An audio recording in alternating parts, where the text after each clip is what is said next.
Mr. Davis Bay, can you hear me? I need you to unmute yourself. Yes, sir, I can hear you clear. Okay.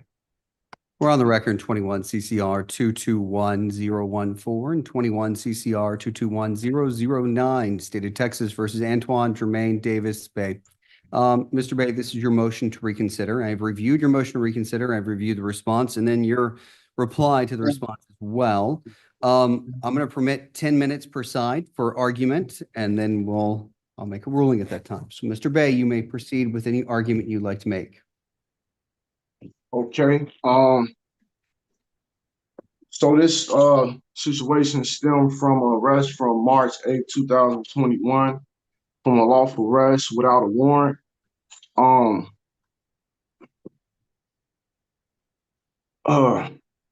about that. Okay. This is a situation between hypothetical suspicion versus a concrete crime. Whereas in this situation, no concrete crime had took place prior to the unlawful traffic stop. Okay. The state has failed to even establish a probable cause for a warrantless arrest and search, and they had no justifiable basis exist to continue prosecuting this case. The charges of this case do not meet the requirements of actual concrete criminal activity as defined under Texas law and federal law. For one, the absence of a sworn affidavit of probable cause by the arresting officer further renders this arrest unlawful. An injured party or a complaint with a legally recognized injury. Hey, Mr. Bay, my court reporter is having a difficult time understanding. If you would face the camera, that way your voice could be heard clearly. Thank you, sir. Okay. Can you hear me clearly now? Yes. Okay. Just maybe slow down just a hair on your speech. Thank you, sir. Okay, no problem. Okay, well, I'll just repeat what I said. So this situation happened from an unlawful traffic stop without a warrant or a concrete injury from an injured party prior to the traffic stop. I want to make a note also that the traffic stop and the other offense of possession of marijuana was dismissed back in 2021, approximately around the time when the case was first initiated. I did upload and file on record evidence of that notice of rejection as an exhibit. Today we're watching a sovereign citizen of the Moorish variety challenge the authority of the court, challenge the legality of his own arrest, and attempt to dismantle his charges using constitutional buzzwords and case citations. This isn't just a routine motion hearing. This is a motion to reconsider after the judge already denied his original motion to dismiss. So right away we know something important. The court has already reviewed these arguments once and wasn't convinced. The defendant, Antoine Jermaine Davis Bay, is arguing that his traffic stop was unlawful, that there was no probable cause, and that because one underlying charge was dismissed, everything else must collapse like dominoes. He's invoking Terry versus Ohio, the fruit of the poisonous tree doctrine and due process violations. On paper that might sound impressive. But here's the real question. Is he applying those legal principles correctly, or is this a classic example of sovereign-style courtroom theatrics? Also, I want to point out the fact that this is a case of hypothetical suspicion versus a concrete crime. Okay, the mere act of a traffic stop does not constitute probable cause for broader detention or search as recognized by Terry versus Ohio. Okay, hypothetical suspicion does not equate to criminal behavior. Okay, and Texas arrest or search without evidence of a crime of probable cause contravenes Texas Code Criminal Procedure Article 14.01, Section B, which requires that an offense be committed in an officer's presence or viewed to justify a warrantless arrest.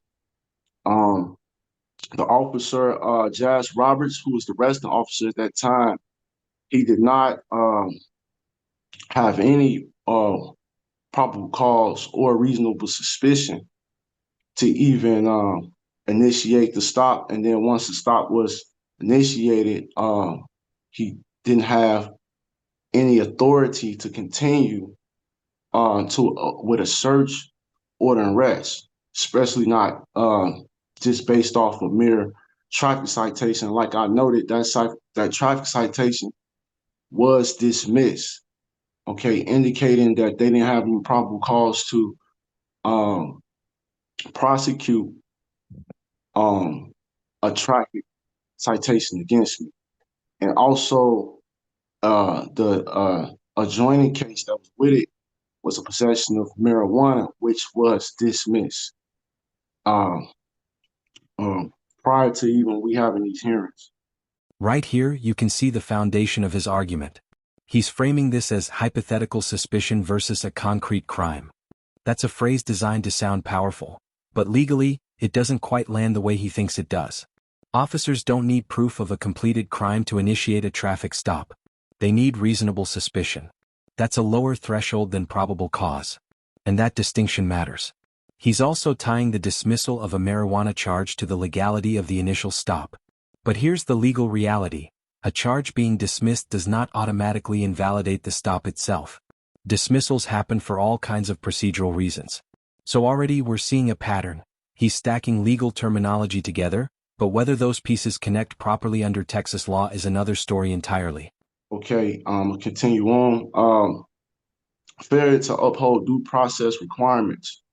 Okay, due process under the 5th and 14th Amendment requires fair treatment through the normal judicial system. Due process clause protects against arbitrary government actions, including unlawful detention and seizure without legitimate legal basis. In Texas, due process violations occur when the rights to fair and impartial hearings are denied as well. And this is on the Texas Constitution, Article 1, Section 19. Okay. Also, the officer, as I mentioned, failed to sign an affidavit of probable cause, which is required under Texas Code of Criminal Procedure, Article 1505, subsection 2, which mandates that a written statement establishing sufficient factual grounds for arrest be presented and signed by the arresting law enforcement officer, which I requested a police report from Rosenberg Police Department, which is the arresting agency. I uploaded the results of what I received of that, which is pretty much a blank report. And it failed to have any attached affidavit of probable cause with it. Also, the prosecutor in the last hearing presented me with a discovery, which also failed to present any affidavit of probable cause. Okay.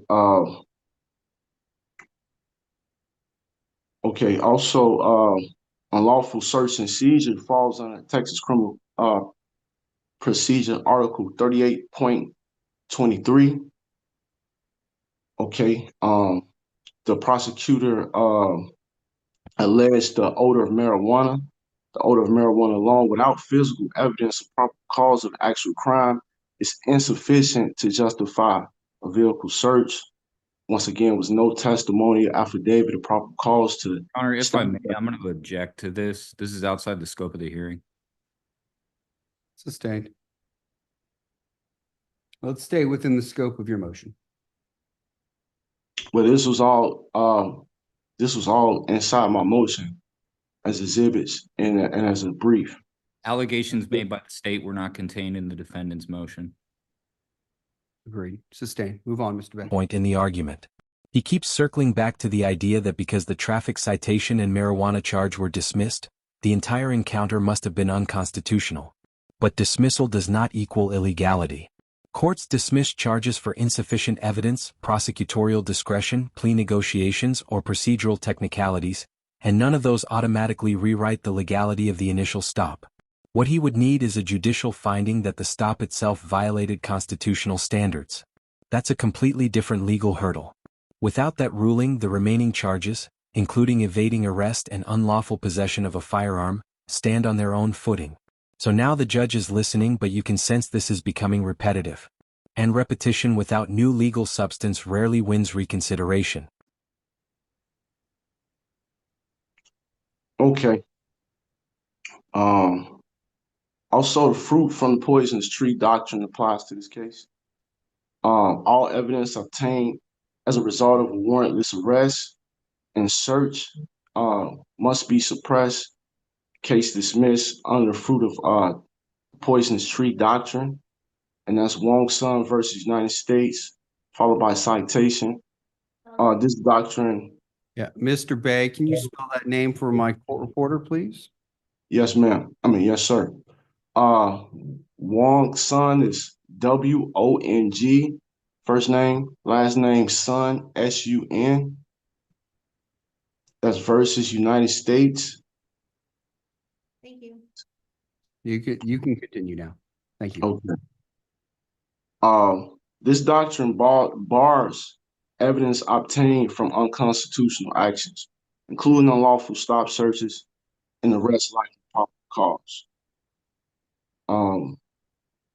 So for these reasons, I request that the court grant this motion for reconsideration to the motion to dismiss for lack of subject matter jurisdiction based on the due process violations, lack of proper cause, and other evidence that's lacking as well.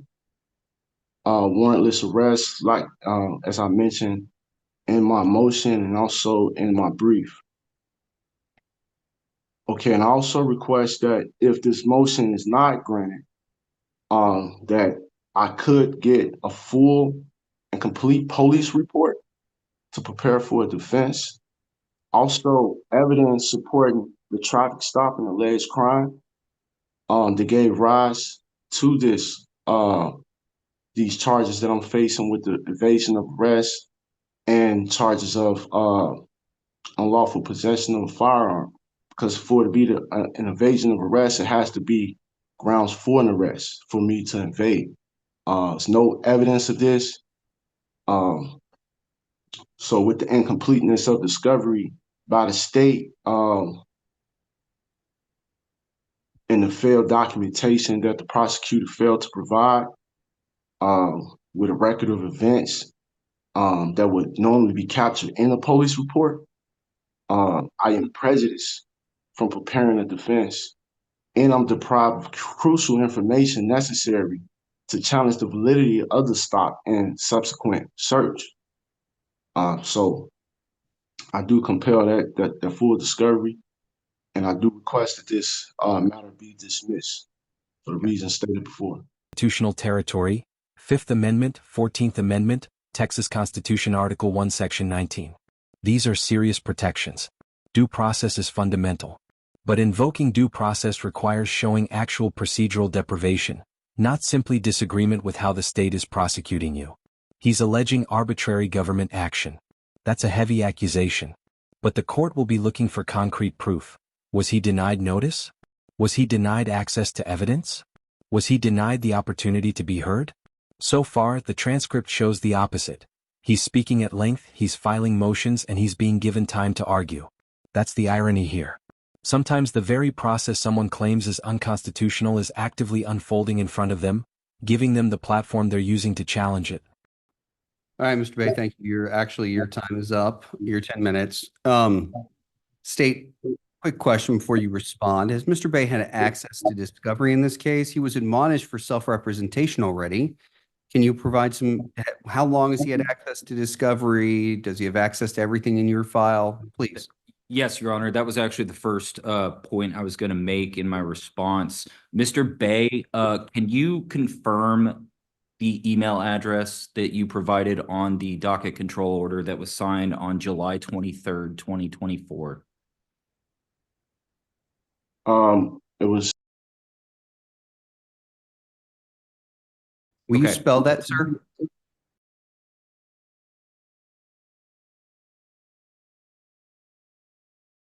last bayby@gmail.com. And Mr. Bay, is that the same email address that we have received responses from you on October 23rd, November 6th, and November 13th? Yes, it was. That is the same email address the state sent you discovery, which would include the PC affidavit that was signed by the arresting officer, as well as the complete offense report that you just told the judge that you did not have access to. That information was shared with you to that email that you just confirmed on October 19th. I never received any email with a police report, and I requested the police report over 2 years ago. Did So you the police, request it? Who did you request it from? the Rosenberg Police Department. Okay. Please send me, I will do my best, but please send me an email immediately following this hearing so that I can provide you a PDF of that document so that we're not going through our portal. Okay, no problem. Now, in response to some of these statements or allegations made by the defense, again, as I just made clear, the defense has had access to the discovery since at the very least October 19th, 2024. I can't speak to whether the previous prosecutor had shared any of the discovery. I know he was admonished. Courtroom moment. The prosecutor objects, saying he's going outside the scope of the hearing. The judge sustains it. That's not dramatic, but it's powerful. Because motions are limited to specific legal questions. You don't get to relitigate everything at once. This is where self-representation becomes risky. Procedural rules are strict. If your motion is about reconsideration, you must stay tightly within that issue. When you wander into broader suppression arguments without proper framing, you lose focus and credibility. I believe on the same date that the docket control order was signed, so we haven't been able to go through actual defense counsel for this, Judge. Again, I will send over in an alternative format the PC affidavit and the offense report so that the defense has access to a complete set of information. On the last setting, I believe it was November 7th, defense was provided copies of all the media, Your Honor. So he does have access, at least from my understanding, to all the discovery.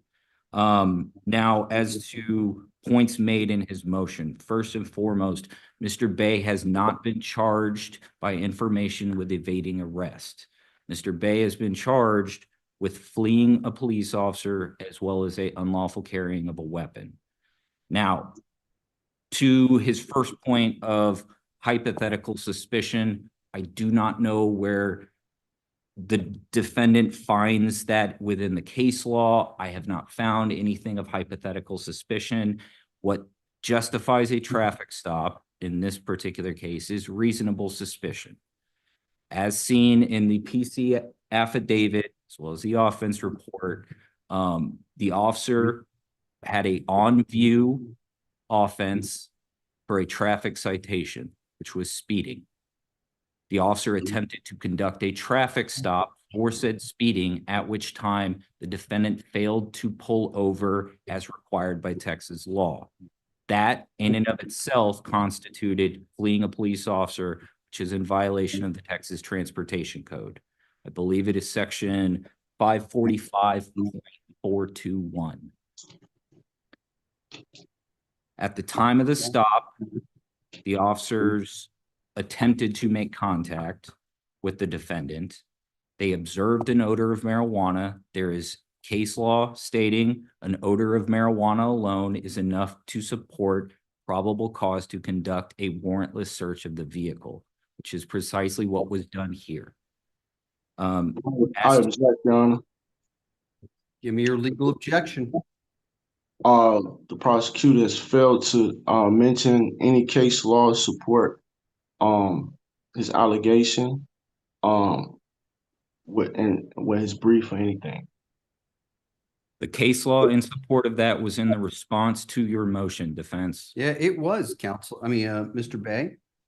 Can you please Case law makes it clear the odor of marijuana can justify a warrantless search of a vehicle under the automobile exception of the Fourth Amendment. And he goes on to cite Stringer v. State, Rocha v. State, Isaac v. State,